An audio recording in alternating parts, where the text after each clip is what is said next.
Thank you for joining us today. Today's webinar is on career fair and interview preparation. And so today we're going to talk about a number of different things, but I'll go ahead and introduce myself. My name is Stephanie Swanger. I'm an assistant director in the Center for Career and Professional Development here at Mercer. Most people know me as the Handshake Lady. I'm the person behind a lot of the handshake email, but I'm so thankful that you have joined us and are wanting to learn more about how to prepare for upcoming career fairs and interview. Today, we're going to be talking specifically about virtual career fairs, as that's going to be one of our next events. It's available to Mercer students and alumni, but a lot of the information is transferable to in-person events like those that we will have coming up in the fall. So just to give you a little bit of information about our office, in case you're not familiar, we are the office on campus whose mission is to equip and empower all Mercerians to thrive in the lifelong process of career and professional development. This means that we want to help you gain the skills to thrive in your career, whatever your career might be. So the easiest way to think about this is that we are going to help you understand the skill set to revise your resume, but we're not the office that will write your resume. We're going to teach you the skills so that you can carry that on into the future. And we do this through customized, innovative, and comprehensive career resources. No two students and alumni are the same and need the same advice, and we recognize that. And so that's how we approach each one of our clients. With that, again, today we're going to discuss what is a virtual career fair and what is the event that's coming up in case you're interested. How do you get registered and how do you meet with recruiters, how to prepare yourself, and then when career fairs lead to interviews, how do you prepare for those? And so getting started, what is the difference between a virtual career fair and a traditional in-person career fair that you may have been to? Well, there's a lot that's the same and there's a little bit that's new. So number one, what's the same? You're still going to get to meet with employers and graduate programs. You're going to learn about job opportunities, future career opportunities, and you're going to be able to express your interest. All of that remains the same. The mission and the purpose of these events is exactly the same, whether it's virtual or in person. What's different? Well, number one, you don't have to travel anywhere. Of course, you can engage with these events from your home or from the location of your choice. You're going to engage with employers and recruiters via video, audio, and manual chat. And so you'll be able to schedule meetings and group sessions so that you can engage with these recruiters.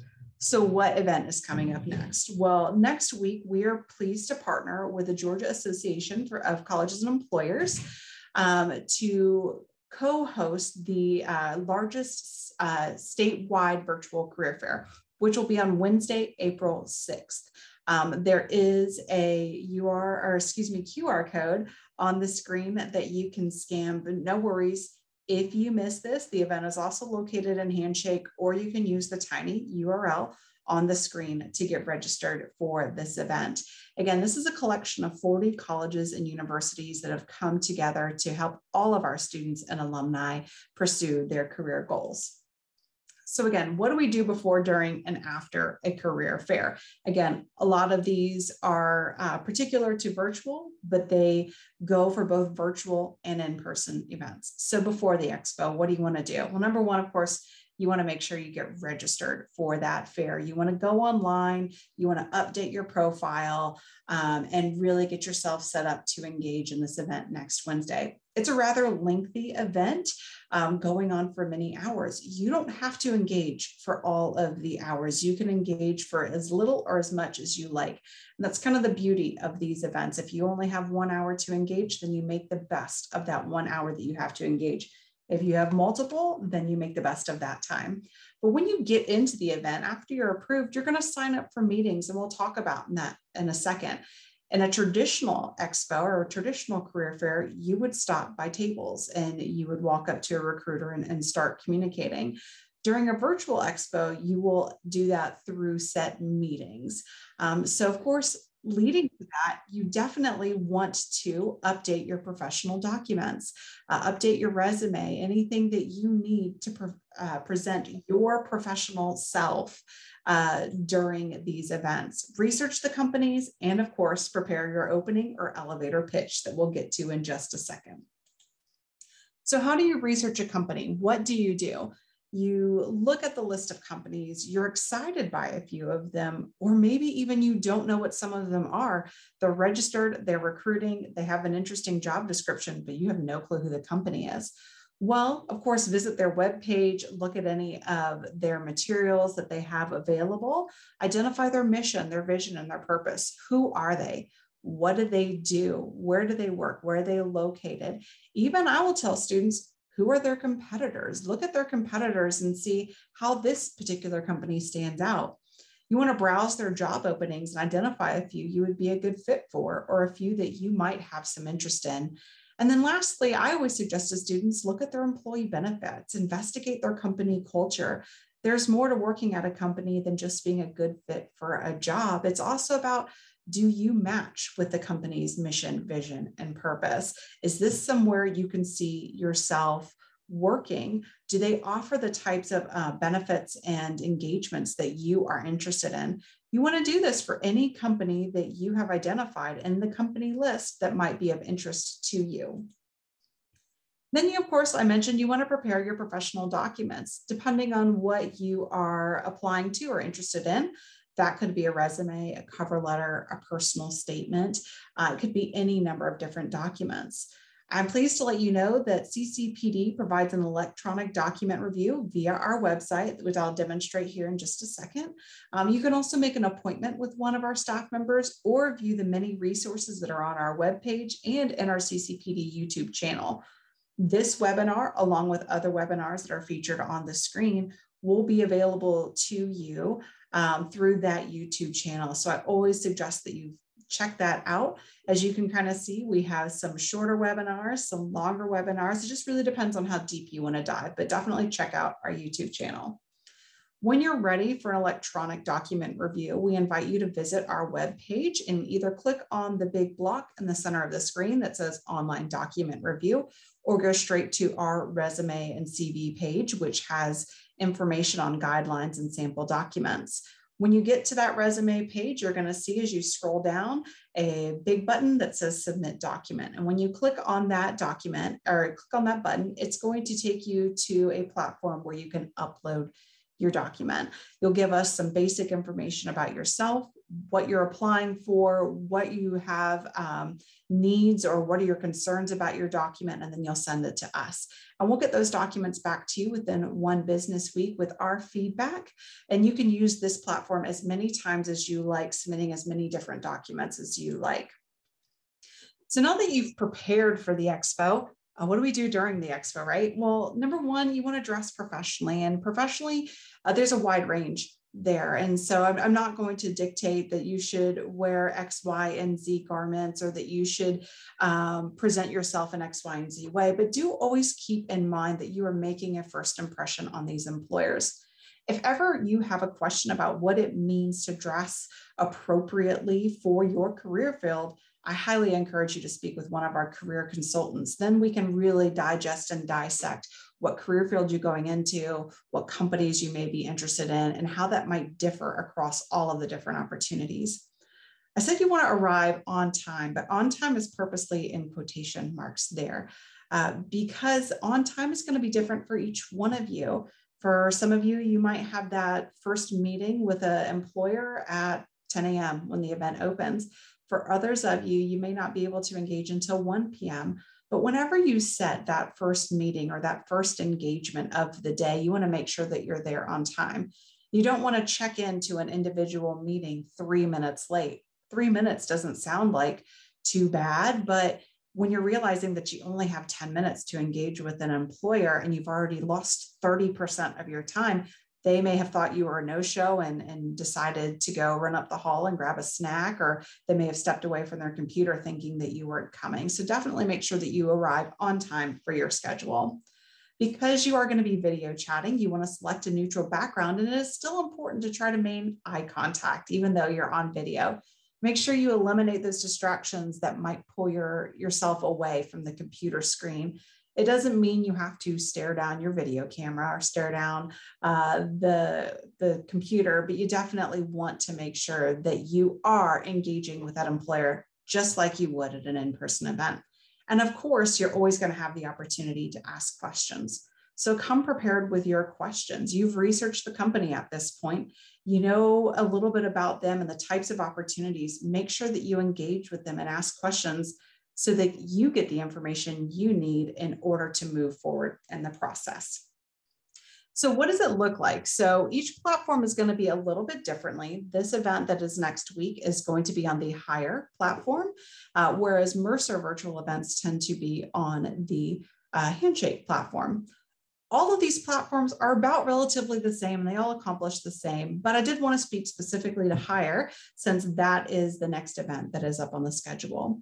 What is unique about Hire, so I've pulled a screenshot for Team Georgia Careers for this purpose, but you will see that not only can you schedule with this employer, so you can schedule to attend one of their group sessions or one of their individual meetings, but you can also view their company booth. And when you view their company booth, it is an opportunity where Team Georgia has been able to pull together different information about their company, their website, their company culture, jobs of interest. And the really unique thing is that you can drop off your resume.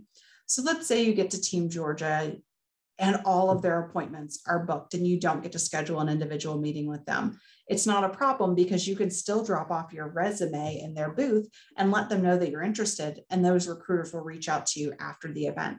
So for those of you that might be pressed for time, maybe you can only attend 4 sessions, but you have 6 companies that you're interested in.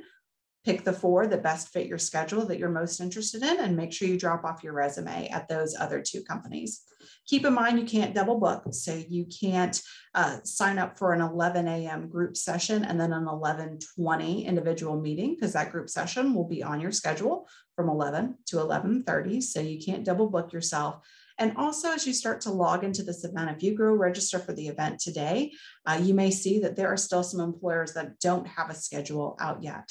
They are still creating their schedules, and just like you, will be continuing to do so through the start of the event. So make sure you double check back with those employers who don't yet have a schedule created. This is going to be vaguely what it looks like. This particular screen is from Handshake and what the Handshake platform looks like, but it is, you're going to have an opportunity to see what the employer is presenting. If you're in a group session, you're going to have the opportunity to engage via video. So that's why I said you definitely want to make sure you eliminate your distractions. Pick a good neutral background so that you really can focus on this communication and this conversation with a recruiter, just like you would if this was a face-to-face event. So what do you do after the expo? Well, number one, don't forget to apply for the positions that you have found. If you're talking with a recruiter and they say, hey, looking at your document, I think you'd be a really good fit for a position we have opening next week. Next week, don't forget to go in and actually apply for that job. Connect with those recruiters on LinkedIn, send them a thank you. You can send it to their email, you can send it to them via LinkedIn, but let them know that you enjoyed that connection. Let them know that you are excited to learn more about their company. And of course, watch for future events. A lot of these companies that you will engage in at any of these events are also hosting their own recruitment events or their own webinars. And so each event that you get to and you can learn more will enable you to make a most educated decision in terms of your career development and career pursuits. So I did want to talk a little bit about what is a resume book. You will notice when you check into the Hire platform, it is going to ask you, number one, to upload your resume. And then number two, it's going to ask you, do you want to share that resume with employers? So the difference between dropping your resume off at a booth, that means that you are proactively going to the booth and you are telling that recruiter, please contact me. I am definitely interested in your company. But when you create your profile, you're going to be asked, can this be shared with employers? And that means it can be shared with any employer at the program. So just keep that in mind when you get that initial, upload your resume and do you want to share this with employers? That is giving you the ability to kind of blanket share your resume with all the employers. So maybe there's an employer you don't know much about and they proactively reach out to you because you have the skill set they're looking for. So there's kind of two different ways to share your resume, but I just wanted to point that out. It does provide you additional exposure for those candidates who are seeking opportunities. So I would always highly encourage you, if you've got a well put together document, to check yes and to say you're okay with that. There's a few different ways, to limit liability. I'll occasionally have the students say, well, what if I don't want my personal information getting out there? Well, make sure that you've done things like eliminate your street name and only include things like your telephone number, email, and LinkedIn address.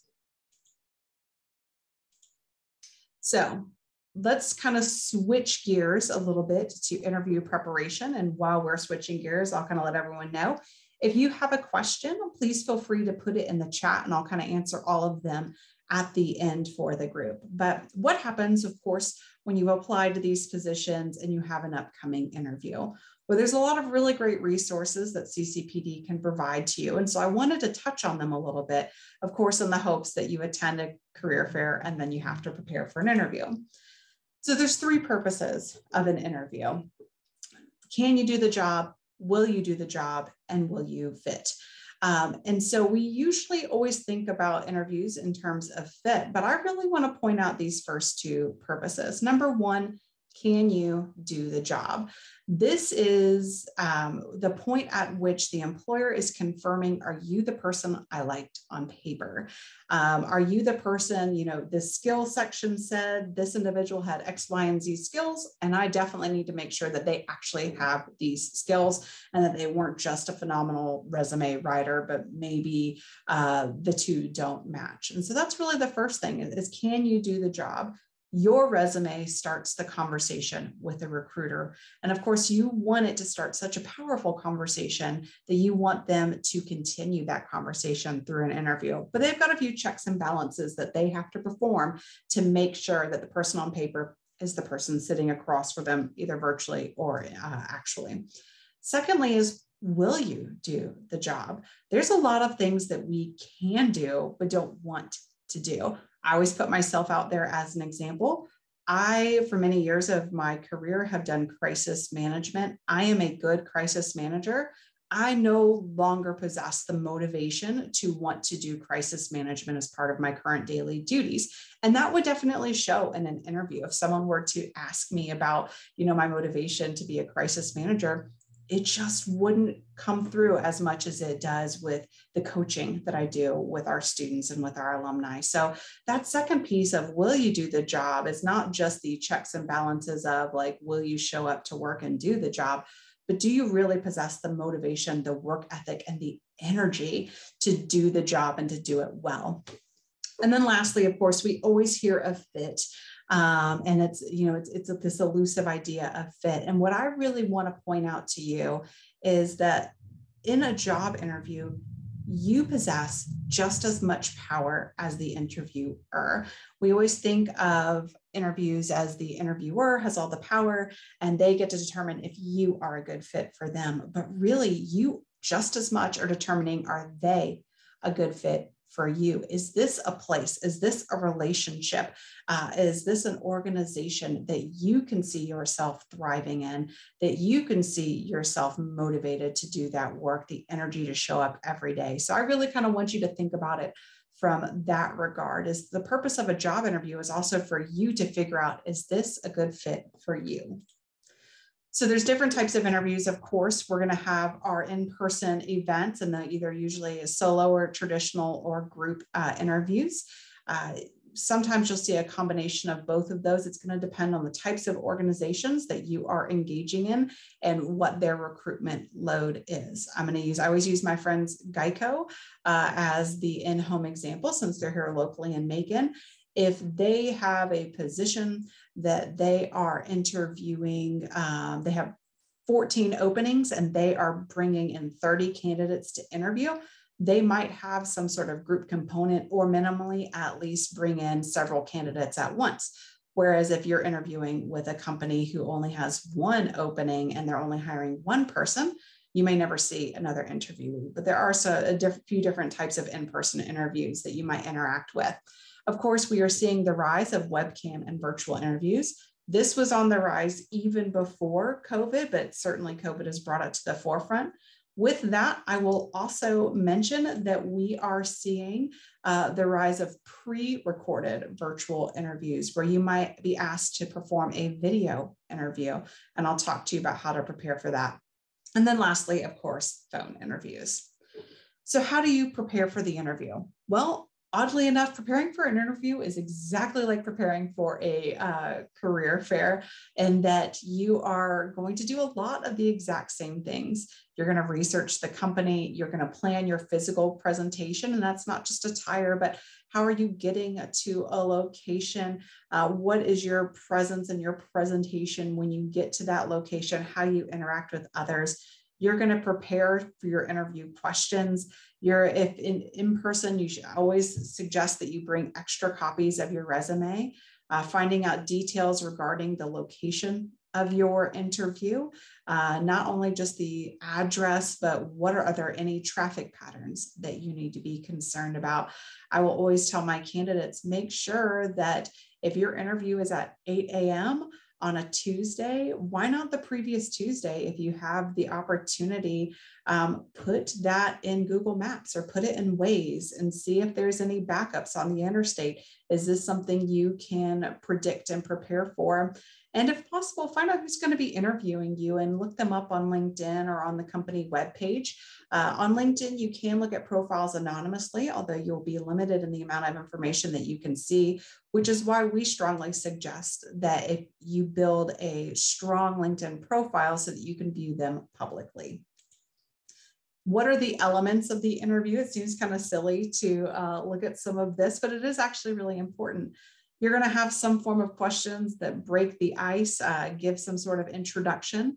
They're going to ask you some questions, then they're going to go a little bit more in depth. Usually they'll give you the opportunity to ask questions, which is very important.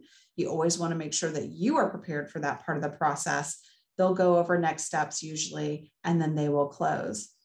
I like to point out to all of my candidates that if they don't go over next steps in the process, that is okay for you to ask, to say, thank you so much. I have really enjoyed this interview. When do I expect to hear from you again? Or when will, the next steps in the process, or what are the next steps in the process? When will all of this be taking place?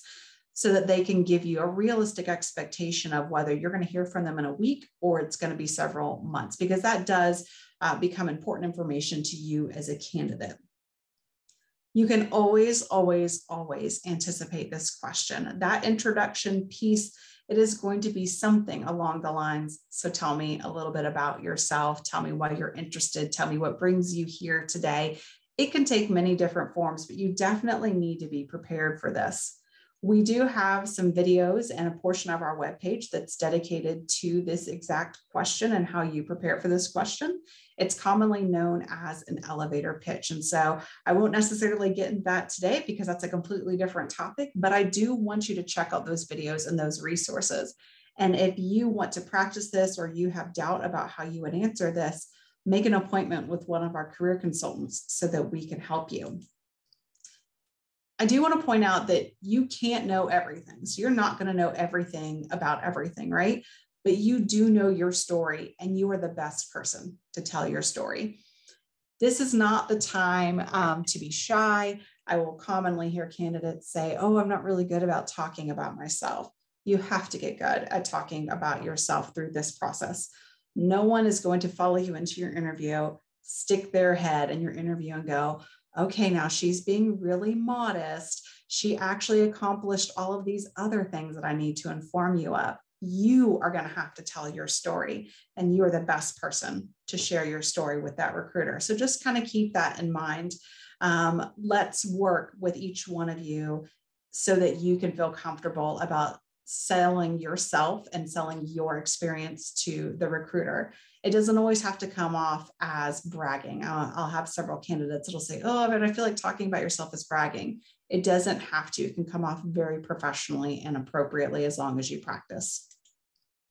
So interview questions, I want to point out, you can't possibly prepare for everything, right?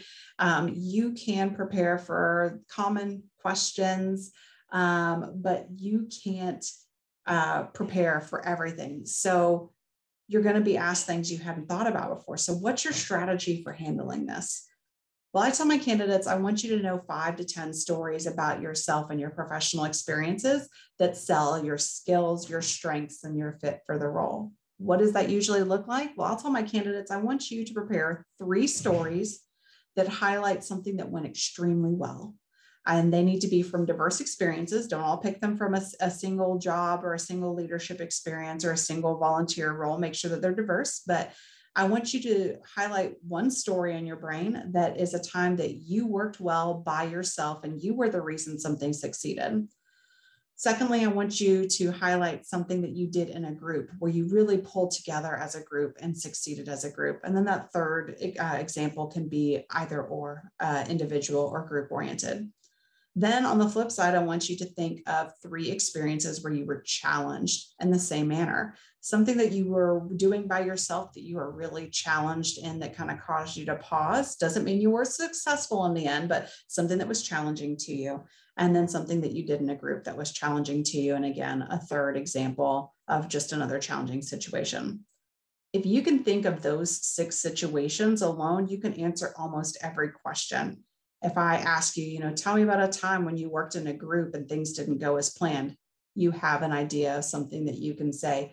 Tell me about a time that you failed. You have an idea of something that you can say. Tell me about your greatest accomplishment. You have something you can say. So if you can think of those stories and examples ahead of time, you are pre-preparing yourself to answer the potential questions that you haven't thought about before. So with that, I'm going to close with some best interview practices and how to get a hold of us. But some of these you have heard of and then some you haven't. I always want you to be authentic in your interview. So even though it says smile and be enthusiastic, I know that that might not be intuitive to some individuals. And if that's not intuitive to you, I'm not asking you to be fake. I want you to be authentic. But of course, at the end of the day, you always have to remember that an interview is a performance and you are performing for the person that you are sitting across the table or virtual interview from. And so you do want to make a connection with those individuals so that they understand how genuine you are about their position. Speak clearly and avoid slang. Avoid what I'll also call as Mercer lingo. We know what Mercer on Mission is. We know what other things on campus might be, but that might not be clear to your interviewer. So just always make sure that you are avoiding those things that might not be universally known. I want you to have confidence in speaking about yourself. And if we need to practice that confidence, please get with one of our career consultants so that we can help you. But always review your key qualifications that would make you the best fit. And don't be afraid to tell the employer those. At the end of the day, this is a sales pitch. You are selling yourself and your ability to be the best employee or the best candidate for this position. So always sell yourself in that manner. Think of 3 to 5 questions to ask that you want to know more about the employer and emphasize your interest and summarize your skills. If you want to practice this, you can schedule a session with us. You schedule your appointments through CCPD, through Handshake. We can do an interview prep session with you, or we can actually do a full-on mock interview. If you want to practice online or practice by yourself, you can practice through Big Interview, which is an interview platform that we have linked out of Handshake. You can also do a test run in Zoom, either by yourself or with a friend, where you can see, is your background neutral enough? Is the camera framing you in the right manner? Do you have anything that's going to distract you? So I will always encourage you to practice and to do a test run, either virtually or in person. So if you need assistance, I do want you to schedule an appointment with our office. I mentioned this earlier, and so I just wanted to point out how you do it. Once you are logged into Handshake, you want to click into the Career Center, which is located both on your home screen and then also in the upper right-hand corner. When you click into the Career Center, there's going to be an appointments page or appointments button, and then you can follow the prompts to create an appointment. I do want to point out that when you get to the part where it says choose a category and it says Atlanta, Macon, or Regional Academic Centers and Distance Learning, this is more about the person you want to engage in than which campus you belong to. If you are an Atlanta campus student, you can still meet with Macon campus staff, or you can still meet with distance learning and regional academic center staff.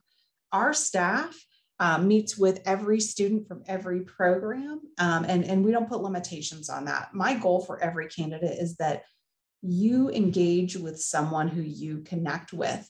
I help students in the sciences. If there is a student in the sciences who just doesn't jive with my communication style and wants to meet with someone else on staff, I'm perfectly okay with that, and vice versa. If there's someone who's not from my group of majors that wants to meet with me because we've interacted before at an event, that's perfect.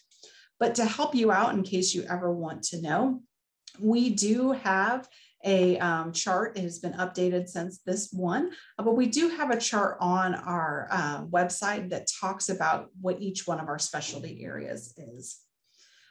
Also, I want you to find us on social media if you haven't already done so. I mentioned our YouTube channel, which should be a great resource to each one of you, but we are also on other platforms as well. And so with that, I want to thank you for attending today's event. If you have any questions, please feel free to put them in the chat and I am happy to answer them. But otherwise, I want to say have a great day and go Bears.